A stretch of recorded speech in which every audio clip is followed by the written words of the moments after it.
Oh, look at all that wire. Some kind of Ethernet. Of course, they had to bury a bunch of it. So there's a lot down there. It's pretty much worth it to dig it out. And this is what you would call a mixed roll-off. So because it's mixed, you know it's always just going right to the landfill. Nobody's sorting through this.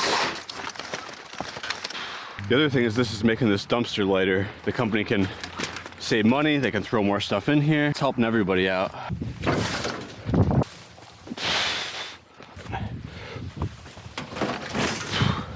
This properly tied down, so, and I'm gonna go right to the scrapyard, turn this in. I'm thinking 50 bucks probably.